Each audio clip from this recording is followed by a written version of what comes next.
Wag na natin patagalin to. Nasa linya natin si Undersecretary Eduardo De Vega, DFA Undersecretary for Migrant Affairs Office. Yusek, magandang umaga. Si Joel Siweng po ito. Good morning po.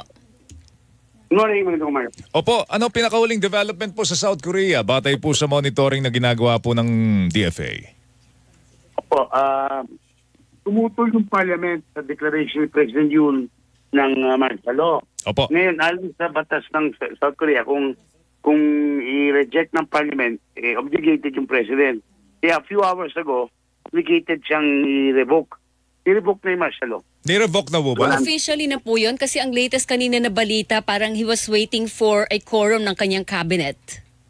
Ang alam namin na revoke na, but we will, that is how we're going on, no? Na-revoke na. At any rate, kahit na wala pang official revocation, pero tingin namin meron eh. Okay. Pero kung wala pa, ganun na rin kasi he cannot continue it kasi Parliament rejected it na eh.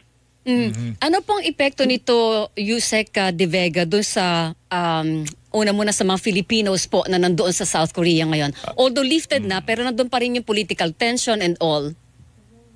Siyempre, pag yung mga Pilipino nasa abroad, alam nila na may mga issues sa mga host countries.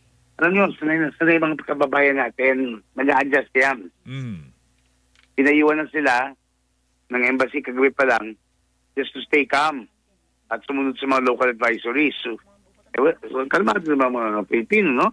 Walang tumatawag sa embassy na nag-alala sila kasi mukhang political reasons naman ang declaration eh. Hindi naman dahil sa peace and order problem, although sinasabi ng President na lumalakas daw yung North Korea, no? Yung mga banta nila. So, ano pa man, yung tension, bababa. At pangalawa, kung meron mang martial law o wala sa Korea, alam namin, kaya ng Pilipino yan mag-adjust. Kasi maraming OFWs, maraming 68,000 ang Pilipino doon. Ay, ganun pala. Karami, no? 68,000 po. Ito yung mga documented na nagtatrabaho po doon. Yes, dumandami pa yan dahil, kunyari, yung mga seasonal worker sa farm worker. Kasi sila po. Kaya, gano'n po yun. Ang magandang balita, dahil mukhang ililift, kung hindi pala lift, ano na yan, ma-relax na yan, okay. mawawala ng tension. Siguro magandang malaman na rin, Yusek, would you know kung meron pong mga Filipino tourist na nandun ngayon? At yung mga nagbabalak pong kasi magpunta. Paborito ng mga Pinoy sa South Korea. Winter kasi ngayon winter dyan paano? Alam ko literally, mga Philippine government, kami sa DFA, nagkaroon ng migrant forum doon sa Korea. Okay. Migrant Workers Forum, no? Every December kasi, may pinipiling lugar kasi yan ang month of migrants. Hinold namin sa South Korea. Tapos, natapos one day before the martial law. Ganun ba? Talaga? Hindi ba nga nandun pa nakaalis sila bago dineclare. Ngayon, kayo ba nandun din? Wala kayo doon. Okay. Maraming nasikaso kaya hindi pwedeng sa isang lugar lang. So, nangyari yan, alam ko na palaging may turista sa South Korea. Pero, walang na-cancel na flight. So, nag-declare sila, wala bigla na. Yung airport nagsara, wala po, no? In fact, halos walang na-accomplish para ituloy yung martial law bago bumuto na yung Congress. Yusek, ano pong advisory ng Department of Foreign Affairs para doon sa mga Pilipino na nakatakdang magturista ngayon sa South Korea? Yung hindi pa nakakaalis, papunta pa lang. Meron bang paalala ang DFA para po sa kanila ngayon na medyo wala nang, kung lifted man ang martial law doon, politically tensionado pa rin yung lugar? Ang lalabas pa kami, ang advice namin is to hindi namin sabihin na cancel the trips, pero sabihin be very circumspect and careful, yung take precautions pag nasa abroad kayo. Hindi kasi wala namang gera eh.